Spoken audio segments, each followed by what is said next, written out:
Now we are going to do a fireside chat that will take you through the future of the wine industry. To speak on this subject, we have here with us wine connoisseurs John Bazzo and Stefano Cartoni. John is an entrepreneur, investor, and the managing partner and president of My Wine Society. And Stefano Cartoni is the CEO of Cork Alliance, Inc. and DBA of Antigua Winery and Estates. Please welcome them to the stage for their fireside chat.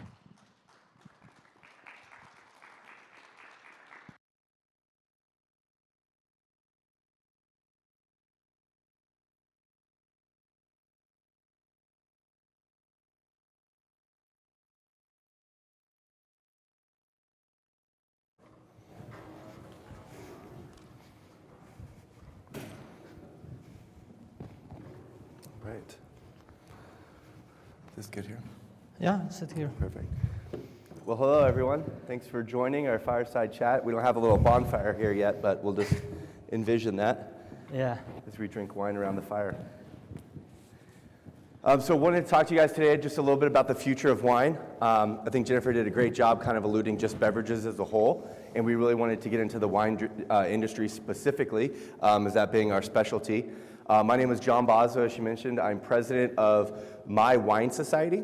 We are a startup that is a mobile-based application to help you find vineyards and wineries throughout the United States and hopefully soon throughout the rest of the world. We also too have a wine club. That's one thing we were going to talk about today is just the future of wine, moving to a DTC, direct-to-consumer, more online platform like Palette Club has recently done as well through the pandemic. Our loyalty club, our wine club subscription box is called My Wine Society Loyalty Club. And then the third aspect of our business at My Wine Society is we have developed and curated a live events division called Blended Festivals, which I'll talk to you a little bit about, that we bring wine culinary event, but also kind of full encompassing it into a full-on music festival with Wellness Center. We're doing 3 of them this year in Nashville, Austin, and San Diego called Blended Festival, expecting about 10,000 people per event with major headliners such as Chainsmokers, Cascade, Nelly, and Blanco Brown, to name a few. Should be some pretty cool events, but really talking about the future of wine and the ability to drink wine, at all different platforms throughout the day. So that's myself here as my introduction. So I'll turn over to Make sure Stefano. to get us some tickets. There you go. Now, hi, here's Stefano Cartoni. I am originally from Chile.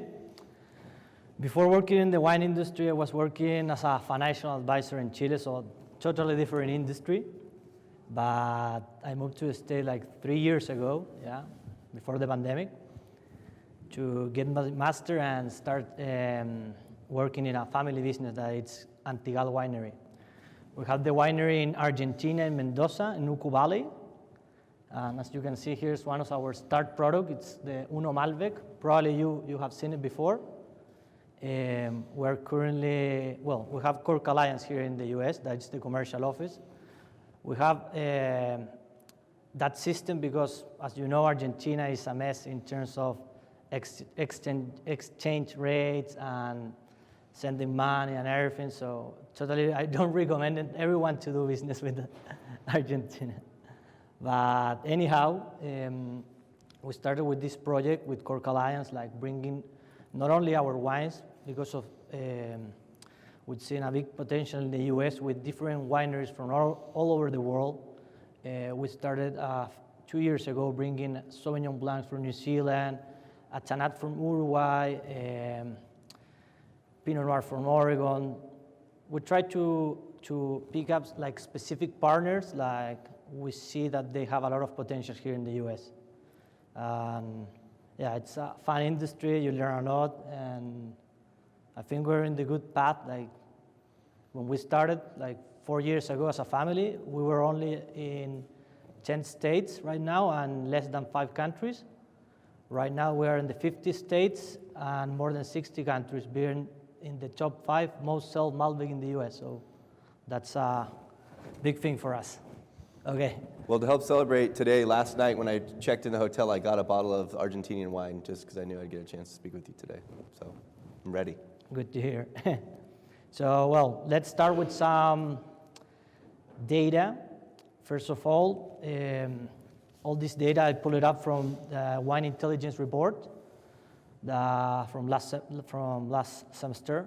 As you can see, the adult population in the US, the drinking population, has grown from 235 million in 2015 to 241 million in 2020. This is a good thing for those who are working in the beverage industry, but in fact, it hasn't been a good thing for the wine industry, because the trend is that the wine consumer, the regular consumer of wine, has decreased in almost 8 million in the US. Why? Because we have seen a trend in hard seltzers and new beverage like mixed cocktails, like ready to go, craft beers, seltzers, and new spirits from everywhere. So as things are started to open, a lot of people have traveled to the US. We see a lot of migrations, and people are bringing like their own things from everywhere. So it's very tough to compete in this market right now. Yeah, so Stefano mentioned, talking about just the wine industry as a whole and is continuing to evolve, is that the average, the age of 21-year-old demographic of actual alcohol consumers has increased dramatically. But as you've seen in the beverage space, with all of you as food and beverage professionals, are seeing more and more types of RTD or ready-to-drink types of beverages that have entered the space. Now, the new phenomenon of being seltzers. You see anywhere from Bud Light having a seltzer to, I just saw recently at the grocery store, Topo Chico, which is a sparkling water, have a seltzer now. So you're seeing all these different entrants into it, and it's kind of diluting the ability for wine as a whole to get in the marketplace. So with that, I think what we're going to see and continue to, and have been seeing, is the opportunity for wine in general to get creative in regards to packaging as well. Jennifer mentioned in her last speech here about Drizzly coming online as well, and we'll get into that part of it. But the packaging itself, wanting to be more hip, appealing to millennials as a whole, you'll see more outside of glass containers into plastic, more containers that we're able to move through.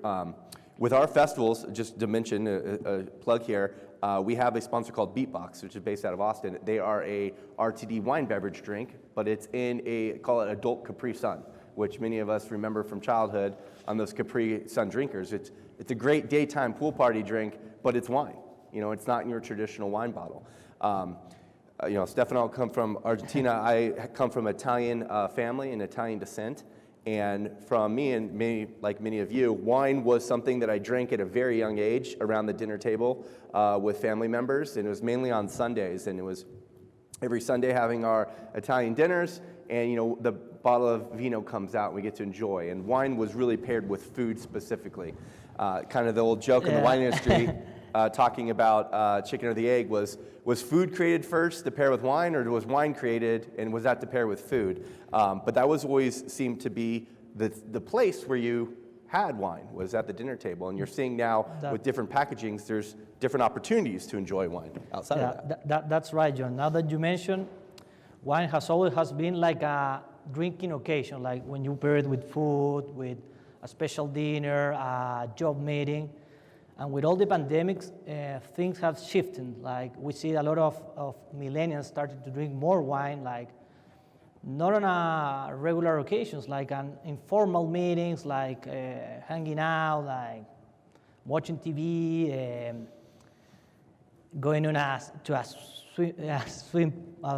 a pool party, like everyday rosé, and sure. And it's changing. That's a good thing for us, because you can now start drinking wine like more often, not only just for a special occasion, but more like an informality thing right now. Yeah. Yeah, I think it's really cool as the wine industry continues to expand. That what I found, even throughout my lifetime, is that wine can be enjoyed through all times of the day now. Like we said, it's not just that food and wine pairing, but the future, you're going to see more and more wine come out during the day. If all of us right after the conference went and got a table at Wet Republic, it would be very commonplace to get a bottle of wine or rosé to enjoy, opposed to wine o'clock. Spirits. Yeah, wine o'clock somewhere, right? And so that's great, and it's great for us because now you're having that same wine that was traditionally marketed to older demographic to be paired with food that's now marketed to a daytime boat party, and people are able to drink wine. So hopefully that's able to expand out for more wine drinkers. Yeah. Also, just to change off a little bit of topic, as Jennifer mentioned, we also have seen like wine industry in general is recalibrating, is changing the shift, like going more to organic stuff, getting all regulations and certification. As you can see, it's not an easy job to do that. In the wine industry, at least, you have to wait like 2 years to get certified to get the USD organic, and also you need to wait like 2 more years to actually start producing the wine. It's not like you have a vodka factory that you can change easily the regulations. Here you have grapes, wine, you have climate things that you can control, like the harvest, rain, the humidity, all those factors, pesticides. If I'm not mistaken, for it to be organic wine, and correct me if I'm wrong, in the United States, it has to have no sulfites added, no right? sulfite, Which yeah. kind of creates a little issue with sulfites in wine in general. Yeah, in general, the sulfite like preserve a little bit the quality of the wine, and it's very tough to create a wine without sulfites.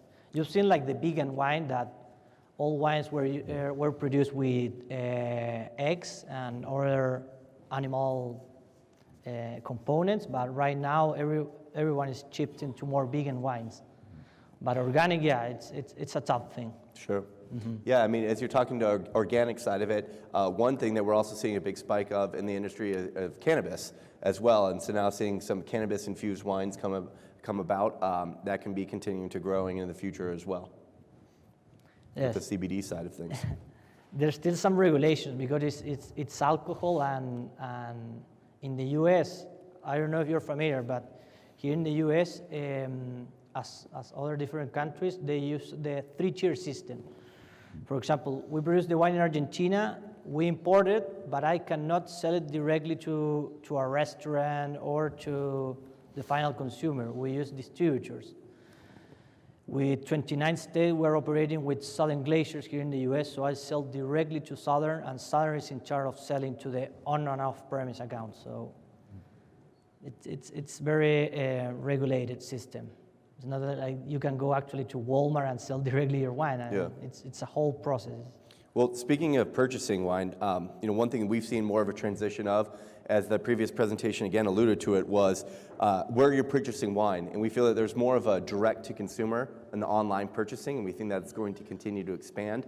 It used to be, you look at a bottle of wine, you don't know what it tastes like, so you'd go to either a vineyard specifically, get a chance to taste that wine, see what it was, if you liked it, enjoyed it or not. Now, with technology, there's so much array of knowledge and education that is out there that people are trying different wines. They can see it, they can read reviews, whether they believe them or not are being accurate, but you can read other people's profiles as well, and that's one thing our My Wine Society application is able to do, is kind of that social media platform allows you to comment on that. But because of that, now we've created an online platform for us specifically. They're able to sell wine and ship directly to house. So you take away that experience, through pandemic of going to places, specific vineyards, to purchase their wine, and now it's being shipped online, so you don't even have to go out and do that. And you were talking about big box stores as well, too.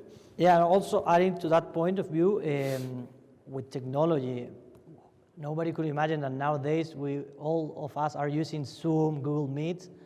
That has been a perfect thing for us, because in the old days, we used to bring Miriam, our winemaker, to the US, organize wine tasting with the distributors, with the sales rep and everything.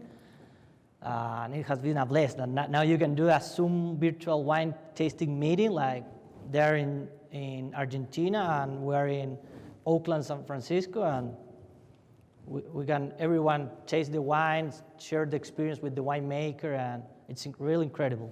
Yeah, this with technology again, the Zoom side of things. I think, as we talk about pivots, when the pandemic happened and when people were in lockdown and quarantine, we had to find new ways to get creative. And with that, like you said before previously, that Zoom meetings are becoming the thing, whether that goes back to in real life meetings like we're here at this conference, or continuing that 50-50 side of things of we'll still get that connection. But it existed before. I just don't think people were using the technology, or people weren't as desired to learn it, and then it became you had to learn it. You had to learn how to do a wine tasting over Zoom, because that's all there was at the time if you still wanted to continue to grow your brand and get your point across.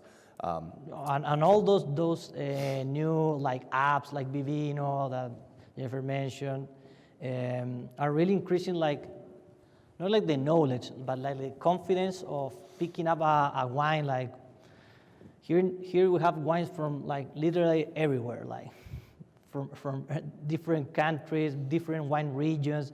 You can find a Pinot Grigio from Italy, Chianti from Tuscany, Sauvignon Blanc from Marlborough, New Zealand, Pinot Noir from Oregon, and it's really incredible. You can actually take a photo, analyze the wines, see your preference, and you don't need to ask for a wine connoisseur or an expert if it's a good wine for you. Like.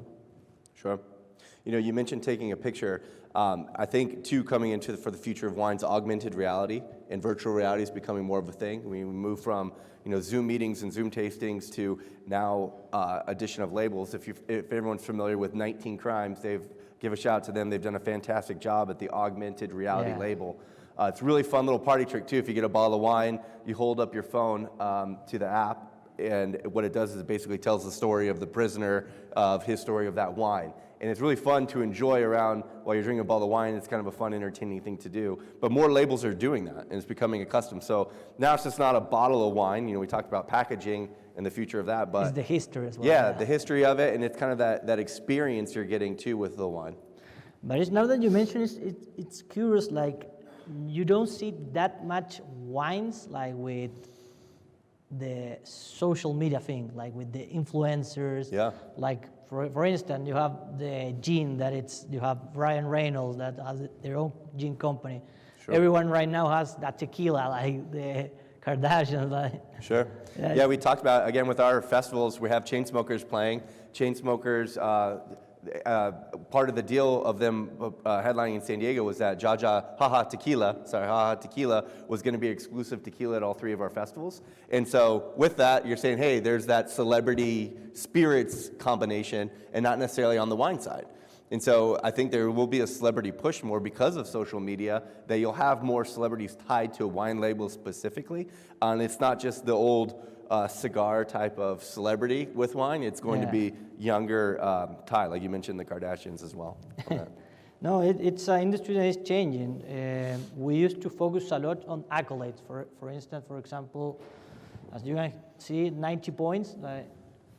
To enter a Costco program, you need at least 90 points in Wine Spectator or Wine Enthusiast. So we focus a lot of accolades, like in wine ratings, creating really good quality wines. And now with influencers and new sponsors, that thing is changing. Like it sells more, like instead of having 90 points, that your wine is drinking by the Kardashians or Snoop Dogg's or celebrities. Social media definitely making a presence for wine into the future, and I think that will continue to be a thing. And it's really what's cool now, who's drinking it, But because of that, it's hopefully getting that younger age and influence of people continuing to drink wine. So as they evolve with their taste palates, they'll continue to drink wine as well, and it won't die off as an industry. Yeah, that's for sure. One thing we talked about too is the expansion of wine and wine events specifically. As we evolve into the future, again, I think there'll be more and more events tied to wine outside of culinary. I think it's kind of commonplace that you think of food and beverage, like this conference while we're here and while we're all together, but it's that wine and food pairing, but again, enjoying wine outside sources, outside of just the food pairing side of things. And I think there's going to be more of that for the future. I think wine companies are starting to sponsor more of those types of events specifically. and wanting to bring wine to them so people can enjoy them at different times of the day. Again, that's kind of why we put Blended Festival together with wine being our cornerstone and that wine brand, but kind of other types of events going around it. One thing we have in our events is our wellness center, and you look at FitVine as one being like the fitness of wine. Yeah, and, the fitness of wine. Yeah. Kind of like no sugar, like. Yeah, No. exactly. Yeah, it's a thing like. On March, not March, in May, started the first Sobe in Miami, like was one of the first food and festival wines, like after the pandemic. So it's things are getting on the right path, I think. Like. Sure. Mm-hmm. But with all this wine, with all these wineries in the world, we also have seen that there's a lot of brands. But in fact, the owners of all those brands are corporate accounts. I mean, you have like 3 different key players in all the world that are managing a big portfolio of brands. You have Constellations, Gallo, that has like multi brands, and I think that it's happening in the wine industry that wineries are getting like purchased, if you will, by the big players. Yeah, so it's like more conglomerates coming together to buy these individual vineyards, which is great for that individual vineyard because they can help expand their brand and get it out there. But yeah, I think one thing too we'll see in the future is that we're going to have larger portfolios put together for wine specifically. So, you mentioned Constellation or Treasury, or look at Chateau Ste. Michelle Wine Estates.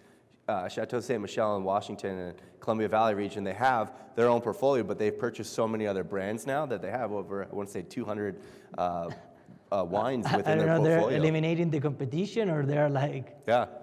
Yeah, so eliminating competition, right, as being one of them, meaning that you can either dissolve a brand on that side or continue to grow and just owning more of a piece of it and getting those different types of drinkers.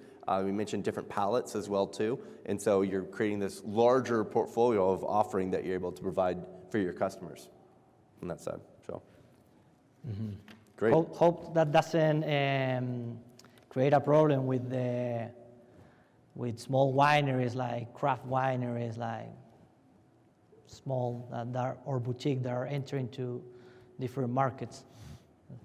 For sure. I guess one thing, with you having your own wine company in your family down in South America, have you seen a difference between the evolution or we're talking about the future for wine in the States versus South America? Yeah, we as a New World Wine, we've seen a lot of trends, and also new producers. Some of the one guy talked yesterday about the wine region in Mexico that I wasn't aware of, that was a really good quality wines. Was it Valle Guadalupe? Yeah, Valle Guadalupe, Yeah. But it's incredible. You see now that China is creating their own wine region. Brazil has their own wine region, and are countries that were not well known as wine producers. I think if you think hundreds of years ago, you think old world wine, the mastery craft of making wine in Europe, call it, that was like the thing, right? And they kind of, kept that tight knit. But with technology and the expansion, it's almost you can go create wine anywhere now, and you'll see a lot more countries popping up. Like you said, Chinese wine. I mean, that's going to be really big. As much money as they're investing into that. Yeah, it's a thing that is changing. Like with the terroirs are changing. Like with even the global warming is changing. Like you're in countries like Germany or Sweden or the Nordic countries that are producing wine, like the ice wine. Yeah. I went to Vin Expo in New York right before pandemic, went down at the Javits Center, and there was wine from all over the world there. But it was pretty cool to see that Iceland now has a wine that's made from maple syrup, and so it's a maple syrup wine, but it's still in the wine segment, even though not coming from grapes specifically. But that was pretty interesting to see, different methodologies of production come out as well. Yeah, or the orange wine. There is a hot trending topic right now. It's really interesting how the other day I saw a winery that was was mixing wine with coffee. Yes. To Well, be- we talked about too, just in the last presentation, about what was it, cumin mixed with wine as well too. Yeah, different and spices. I haven't tried that. To be honest, it's a new thing. Like white coffee with wine. Like how you maintain like the quality or the inside the juice. Like Sure. yeah. Even the smelling profile too, as the olfactory system and the sense of that, having coffee and wine. I mean, it's alluding to different palates now, though. I think that's kind of the future and the expansion is, yes, you have your traditional wine lovers, but then you have people that it's like, hey, I may not like that, but this I may enjoy. And so now it's opportunity to enjoy new flavors, like you're saying, that are kind of creative and different, a little funky even. Yeah. I mean, we all seen it with the new format, like the wines in the cans, like the grab and go. But it's a shift. Like millennials or general, the new consumers are looking for new stuff. Like they want to taste new things. Like Definitely. Another topic that I kind of wanted to discuss too is let's talk, weather with, because there's plant and the farming side of the vineyards as weather continues to, we'll talk global warming or as things get warmer. What are your thoughts on how that will affect wine in the future as well, whether wine production, flavor profiles as well too, and just your thoughts on future of weather. Well, now that you mention, we as a winery like trying to be very sustainable and pro-efficient in terms of the irrigation methods. Like we wanted to keep a good amount of water and precise use, not utilize that much, well, in fact, not utilize pesticides or anything like can damage our environment. I mean, you gotta be conscious because grapes consume a lot of water, and Definitely, yep. and it's a fact that it could change or modify our ecosystems, if you will. Sure. But then you have some vineyards too that plant vineyards that try to drought the vine as well too. And also remember that the winery is located in the Andes Mountains, a really high altitude, so water is it's a thing that you don't have that much quantity of water over there. You have snow, but Sure. but gather water it's a difficult thing. Like Yeah, so you're hoping like the condensation side gets on the grapes. yeah. I want to also ask you a question with your wine thing, with your wine society, like how you see like, because we as a supplier, if we will, we operate a lot with Drizzly, with Total Wine, Wine.com. How you see like the shift, like people are like buying more online rather than in the grocery stores? Yeah, so you think because of pandemic, call it consuming on premise, going to restaurants, it was a thing, right? You'd buy wine with a bottle of food. Last night, being here, as I mentioned, the Argentina wine, when I got to the hotel at a restaurant, because that shut down, consumers were like, okay, I need to go to these stores. Well, we're going to stores, you're going to the grocery store, big box stores, we'll call them, like a Total Wine & More or Bevmo, Costco being the largest seller of wine, right? You're going to those places. Well, now people weren't going out at all, and so we wanted to buy online. But what those big box stores have done to continue sales of what we've seen specifically is that Bevmo specifically does online sales. So not only, what I mean by sales is actually discounting price heavily online versus in store.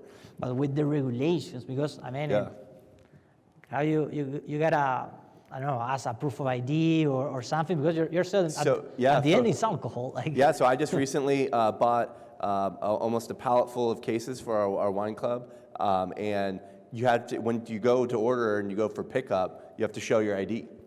And so that's how they transition it. And once it's in, your in-person store pickup. Yeah, when you're in person, it's easy. You show your proof of ID and that's it, yeah. Yeah, so different ways of people going to buy wine, but I think at the large big box stores, the future of that is why those have done so well is they create a platform for people to see so many different brands versus just what's on a menu. A lot of people in here, obviously in the restaurant industry, or Som's creating those wine lists. You can either force someone to drink the wines that you want them to try. You can, or provide a list of things for everybody, right? And it may not be the highest class wine list, but you now have something for everyone on their taste palette. Well, same thing for the stores, and I think that's why those large big box stores do well, because there's a variety for everyone to try.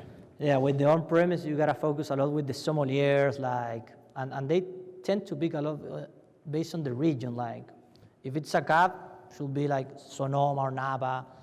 If it's a Sauvignon Blanc, probably could be Marlborough in New Zealand. But with all those opportunities that you are like giving away, bringing new wines from everywhere, how you pick the wines like you wanted to present to everyone?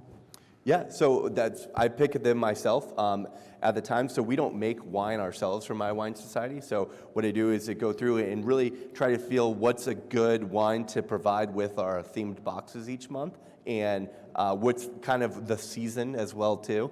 And so that's how we kind of establish the wines that are provided. Moving into the future will be more partnerships that we'll have developed with wineries. So, bringing your wine into the loyalty club as well would be a great opportunity as we see fit. And all kind of just what the consumers are asking for as well too. We try to mix it up. We don't do like what Palate Club does, where they curate the wine for the consumers. We are giving them the wine per our choice, but there could be opportunities for expansion on that. So you pick up the brands, like you don't hide them. Yep. Mm-hmm. Yeah, it's a trend. Yeah.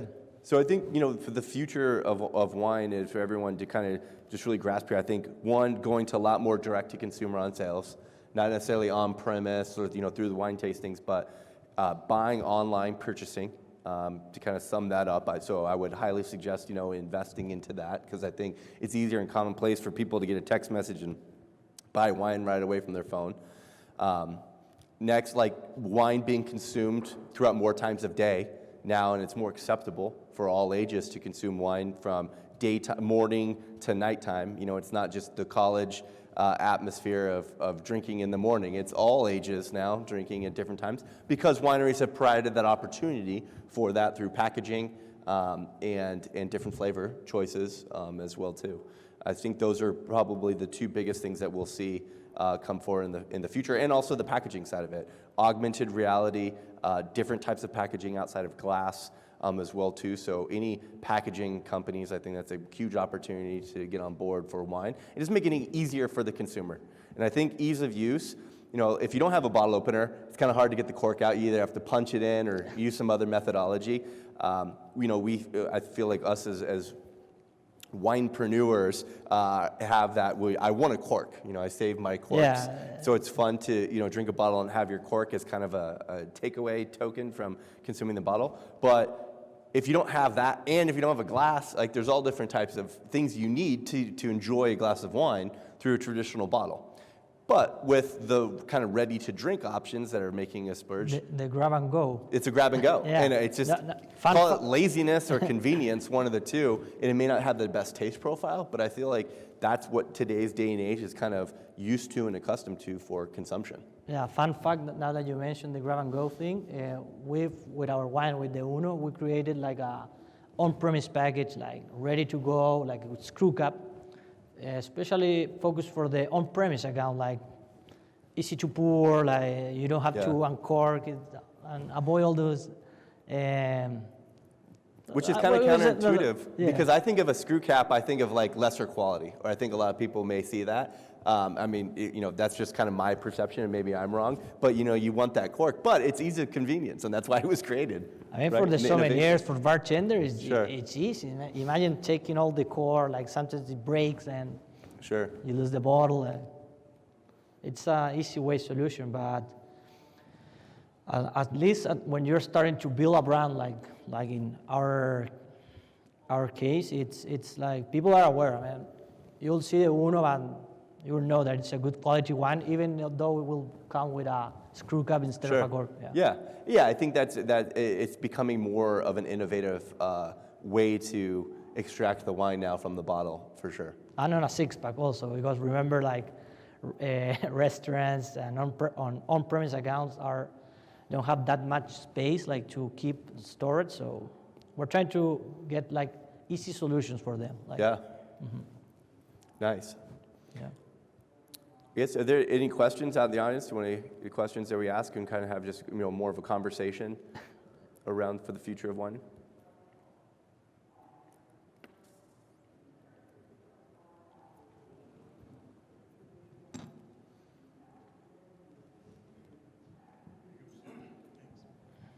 So you talk about organics as it pertains to wine, and I mean, obviously in just the CPG industry, you're seeing organic being a marketing strategy that a lot of them are going to. How do things like biodynamics play into that? I mean, I know a lot of wineries can be certified biodynamic, which maybe gives them a little bit of acceleration there versus having to go through the organic certification. And I know it's been around for a while. I guess the second part of that is for those that have become biodynamic, other than just maybe playing a part in core values and culture of the company, is there really much of an ROI on that from a marketing and overall business strategy? Like I said, like many wineries are changing their production system to biodynamic, but there are still old-fashioned wineries that use other techniques that are well accepted, like the decantation or some of the more traditional that are still using the egg, like to get the good quality wine. But with organic, it's a tricky thing because like the grape is like it's not a fake grape that you substitute. Like most of the wineries like add a key note here, like made with organic grapes. But that's not a certification of or proof that it's really organic. To be actually organic, like we mentioned before, you don't have to use sulfites or any chemical component in creating that wine. Yeah, so I think it's a branding standpoint. A lot of people want to move to that just because, like you're saying, it's become more sustainable, have organic wine. Whether that actually changes the taste profile or not is it selling to consumers? I mean, that's something that we'll see as more organic wines come out. We'll see. A lot of wineries are like adding a logo of the Be Organic on the back label, the B as vegan, and the organic as well, but still it hasn't boomed like we all expected now. I don't know if in a couple of months or maybe in the next year we'll see an increase, but we'll see. Gotcha.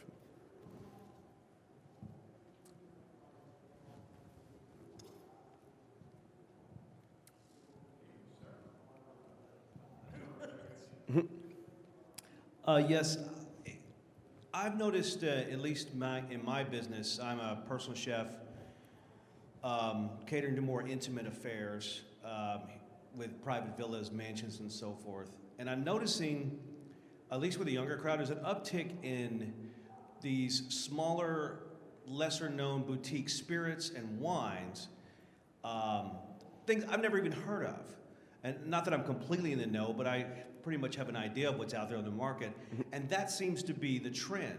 The fact that I didn't know what it was more important to them than what was in the bottle. So is that something that is that just trendy right now, or is that something we're gonna see evolve and uptick in the future?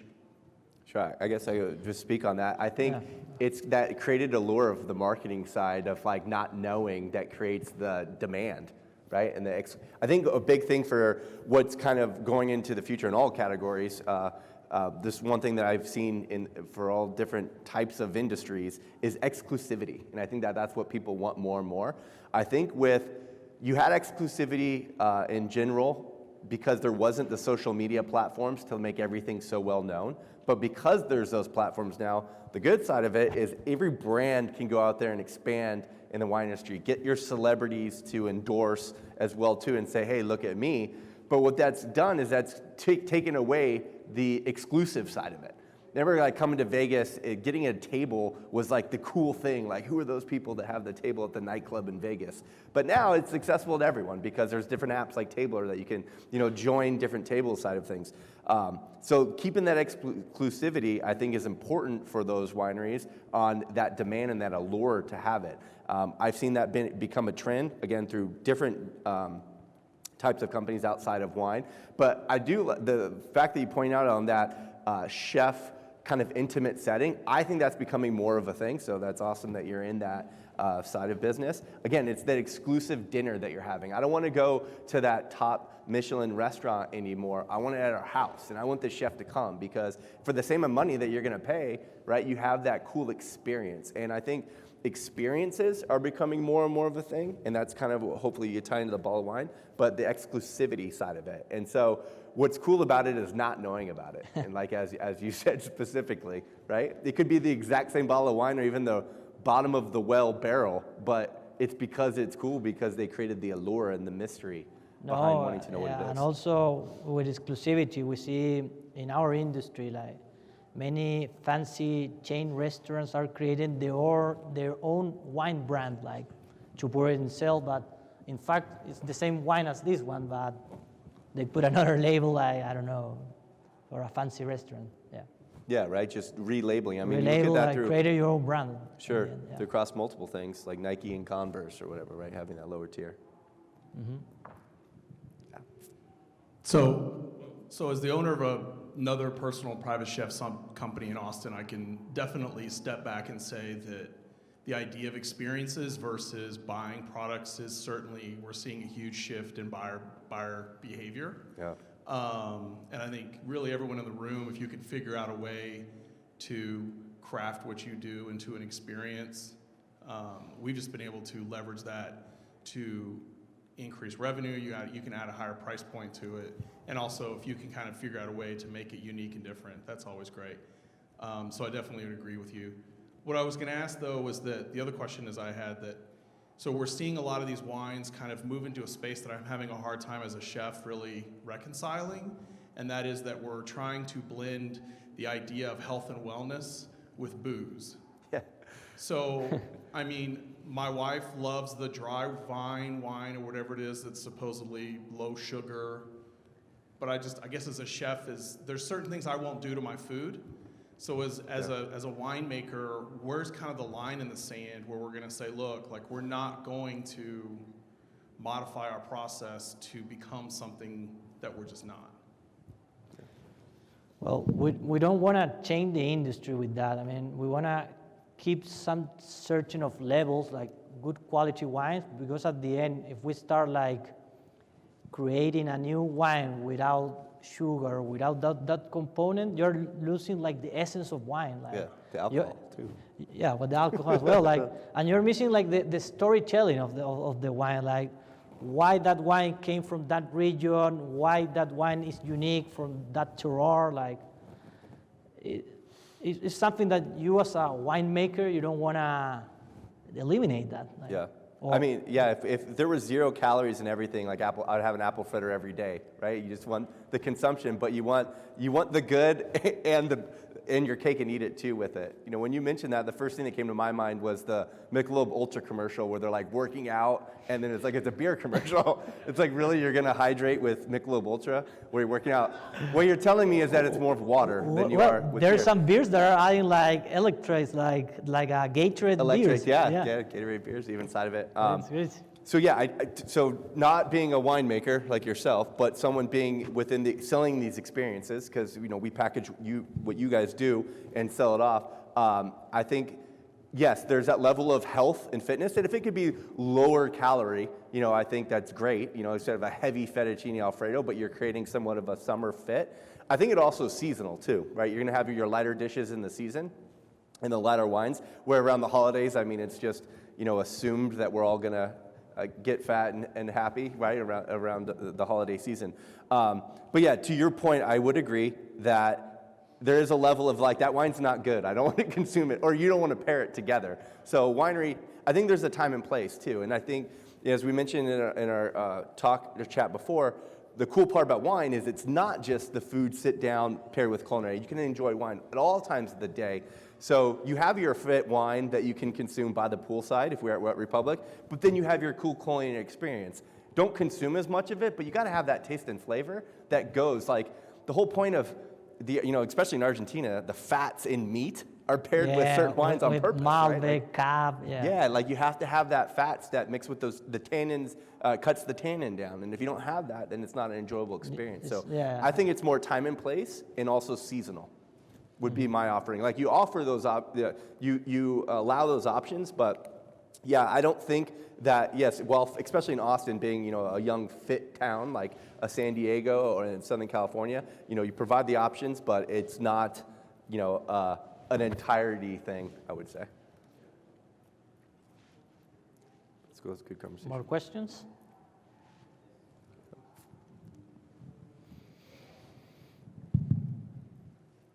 Thank you. So you mentioned this Capri Suns type packaging. That's awesome. I'm actually distributing a product with rum and Coke. Oh, great, yeah. Similar. Yeah. But you mentioned the quality, but I mean, there's a cork because it has to breathe, right? Yeah. That's, maybe it's a more technical question, but what happens to that wine that's in plastic? Yeah, do you know the answer? Well, with plastic, what I have seen in the industry, it's more like focusing on certain varieties of wine. Like you don't want to buy like a Malbec or a Cab in a plastic bag, but you can buy a goon. Like in Australia, they consume a lot of goons with the plastic bag on white wines, like a Sauvignon Blanc that is more like fresh. Yeah. The other thing I would say would be for storage. You can store obviously in a wine cellar with that cork for the breathability and the dark bottle, to not let the sunlight oxygen get in. I think the whole idea of the plastic packaging is more of a turn and burn approach where you're producing mass quantities and you're getting rid of it because you can have 6 of them at a time, that side of it. But that's, that's great that you're doing that. I think RTD category is huge. We at our festivals, going back to it, we have multiple RTDs being served because it's more turnover. Again, we don't want long lines. Nobody wants to stand in line at a place, even if you're wine tasting. You want to get a wine and drink and not have to wait. You want the alcohol. And so that grab and go, I think, is a great thing. But yeah, I would say packaging is probably, more on the storage side. And when you're going, the shelf life is not going to be quite as long, obviously. Yeah.